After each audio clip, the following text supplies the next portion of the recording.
Good morning. This is our article for today from Fast Company. Came out of my Flipboard.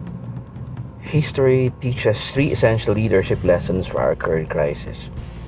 I think this is brought to us by Harvard Business School co-authors of a forthcoming case study on the Cuban Missile Crisis. Well, that happened over 60, well, almost 60 years ago in the 1960s. Okay, so they were referring to the COVID-19 pandemic and the current unrest, happening in the U.S.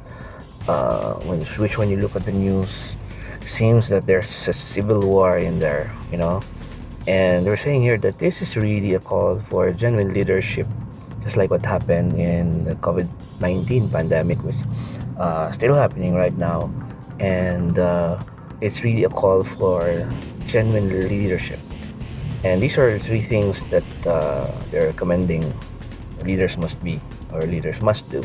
Number one, we have leaders must be disciplined about what they say and do. Indeed, especially in crisis situations. In crisis situations, when the sheep is in disarray, they just listen to the voice of the shepherd. In that kind of an analogy, just like what Jesus said. If the shepherd is also panic, what more the sheep, the flock that he is gathering. So it really redounds to good leadership, inspiring leadership, especially during time of crisis. You must be disciplined about what you say and do, because this is a time for less interpretation. It has to be clear and direct.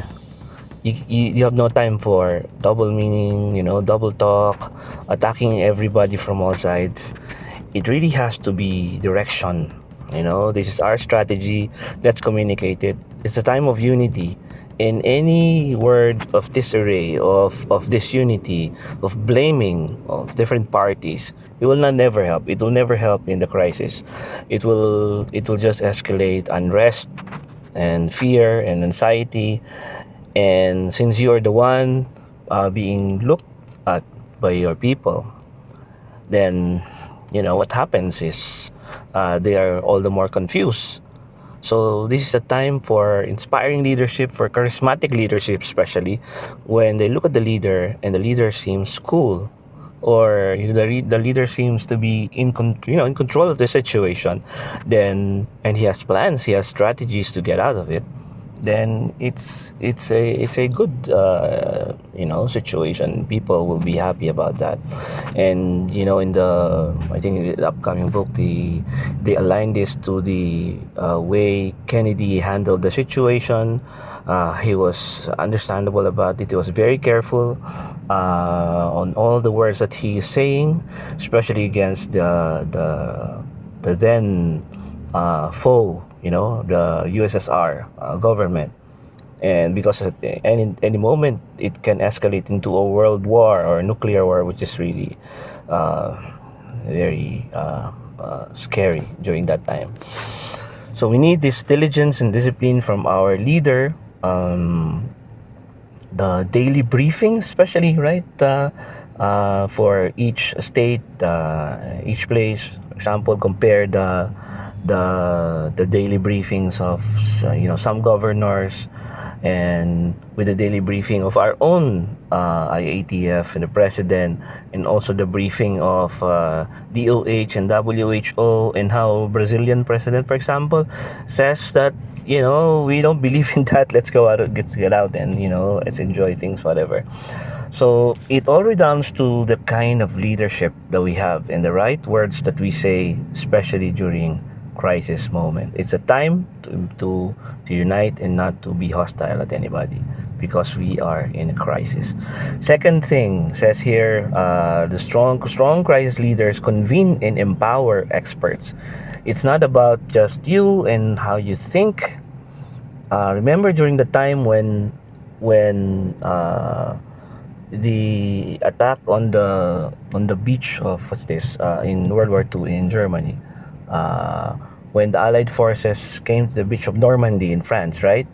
and everybody was saying that the leadership in Germany didn't even mind the breaching of the beach grounds, and during the time when they are already surrounded, you can see that instead of empowering leaders, empowering experts, their Führer, Hitler, just I don't know, maybe he knows that he's already losing at that time, but he just went into his eagle's nest, the bunker, and that's it. He does not convene anybody. He just stays inside his bunker. Also, leaders in crisis situation should go out more, empower experts. You cannot make all the decisions yourself. You have to talk to people. You have to talk to your subordinates. You have to talk to your people, right? In companies, you have to talk to your clients. This is what's happening. Be honest, right?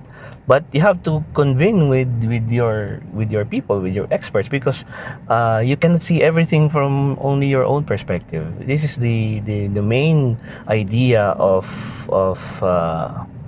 synergy. There has to be unity of thought, and everybody gives their advice, their suggestions, their mindset. I know that in the end you have to make the decision yourself, but you have to be open to that. There are people who will never agree with you 100% of the time, but if there is a consensus that everybody agrees in, and they know that it has to be reached because we are in a crisis situation, then it will be a better decision rather than doing it yourself. Some people are just making decisions themselves. They are exercising like a totalitarian kind of leadership that I'm the only one who knows everything. Just keep quiet, uh, or you're fired. It's like in the apprenticeship. So yeah, we don't need that kind of leadership, if that is classifiable as a leadership per se. The leadership that we think would work better or best is the kind of leadership wherein you involve a lot of people, especially people who are experts in their fields, and you'll see that the decisions that will the decision that will come out will be a better decision than a decision that you have reached by your own self.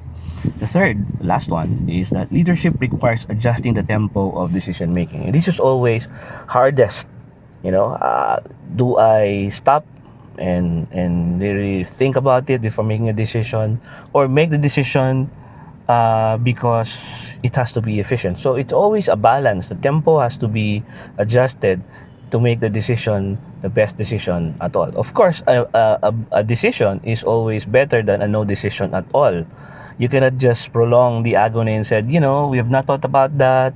I know of certain agencies in the government whose answers or whose responses is always like that. Oh, we have not talked about that. There's no decision yet. Please, just something like that. It has to be hard pressed. You have to push the envelope.